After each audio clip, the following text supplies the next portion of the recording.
My advice would be for outward-facing DEI initiatives, so celebrating women's accomplishments all year round.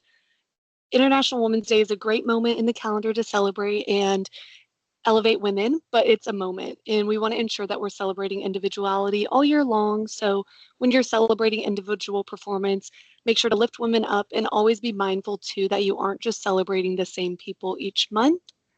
Also, as you're looking to hire and retain more talent, employee resource groups are another great way. So focus on providing support, networking opportunities, and mentorship for women in your organization.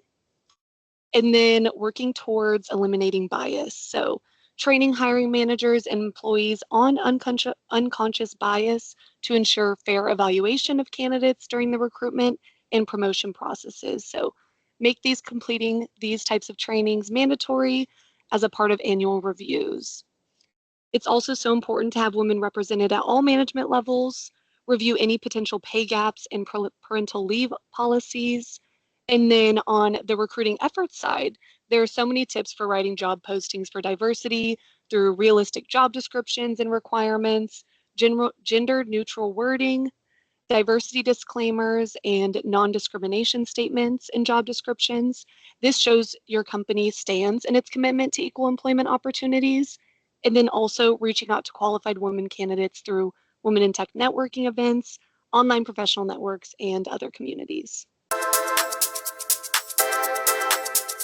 So as a result, there's been really a lot of layoffs in this industry right now, and because of that, there's a lot of top tier talent in the market. So due to this, so many more companies are seeing where they can cut costs rather than making diversity a priority.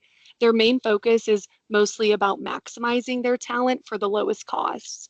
So some companies really think they're making the best business move right now, but it's going to have long-term effects on diversity in the workplace. And really, as soon as the market does start to pick up, those people who did take a pay cut for these job opportunities will most likely be the first ones to leave and take a new role at that higher cost. So after that, companies will be back to square one when it does come to diversity in the workforce, and that's where they'll have missed out on the opportunity to work with highly qualified and diverse individuals.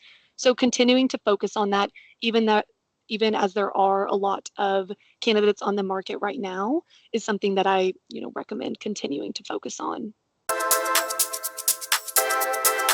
So to ensure fair hiring practices, rather than working directly off of a job description, I take a full job briefing on any role that we work on, separating the must-haves versus the nice-to-haves to help encourage candidates' interest on the essential skills needed.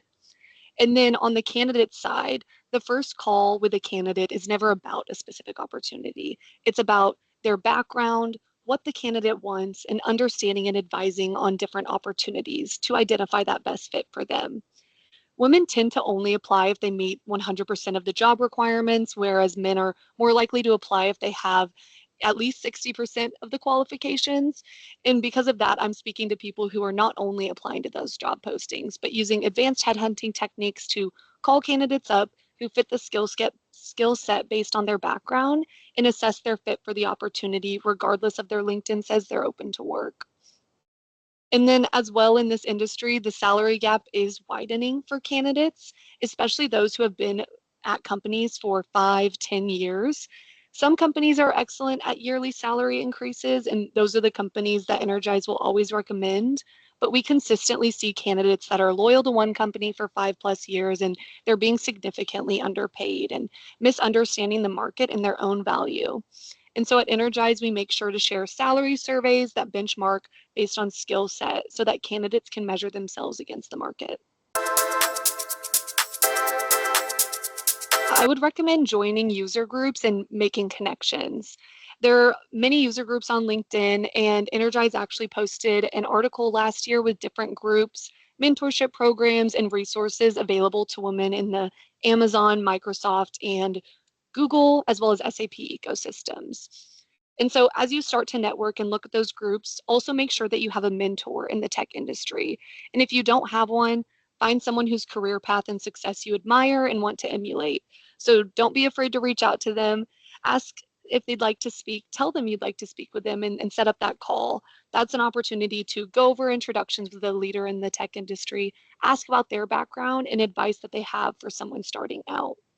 And this isn't just for women, but other diverse groups and everyone really in the tech industry. The people that I've seen work their way up within small and big tech are goal oriented. So these individuals have the endless amount of promotions and opportunities. It's not because that they're the most favored, but it's because they have reverse engineered their goals backwards to identify how to stand out and achieve their goals. So ask yourself, what are you looking to achieve? What is your why? And once you have those questions answered, work backwards to create tangible goals and an action plan to achieve these. I always recommend the implementation intention plan. This is spoken about in Atomic Habits, and it goes into depth on how to implement a particular habit, which is great for goal setting, not only professionally, but personally as well.